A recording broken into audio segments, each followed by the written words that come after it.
ఏలూరు నగరంలో ఈ నెల 24వ తేదీన సిఆర్ రెడ్డి కాలేజీలో జాబ్ మేళా నిర్వహిస్తున్నట్లు ఏలూరు శాసనసభ్యులు బడేటి చంటి తెలిపారు. ఈ జాబ్ మేళాలో 13 కంపెనీలు వస్తున్నాయని, దాదాపుగా 950 ఉద్యోగాలు వచ్చేందుకు అవకాశం ఉందని అన్నారు. కావున నియోజకవర్గంలోని యువతీ యువకులు ఈ అవకాశాన్ని సద్వినియోగం చేసుకుని ఉపాధి అవకాశాలు మెరుగుపరుచుకోవాలని పిలుపునిచ్చారు.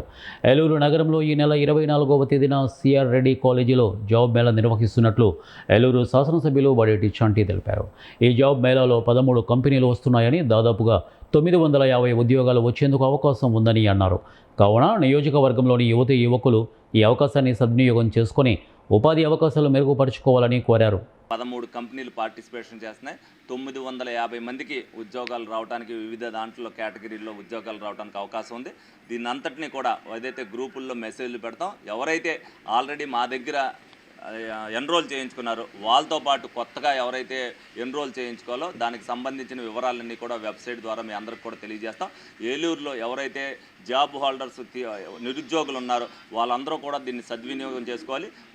కూటమి ప్రభుత్వం అధికారంలోకి వచ్చిన తర్వాత నారా లోకేష్ గారు డెఫినెట్గా అందరికీ కూడా ఉద్యోగాలు కల్పించాలన్న ఉద్దేశంతో, అదేవిధంగా ప్రైవేట్ కంపెనీల్లో ఏదున్నా సరే దాన్ని జాబ్ మేళాలు నిర్వహిస్తే వాళ్ళకు కూడా అవగాహన ఉంటుందనే ఉద్దేశంతో అన్ని కంపెనీలు కూడా టైఅప్ చేసి మరి జాబ్ మేళాలు నిర్వహించడం జరుగుతుంది.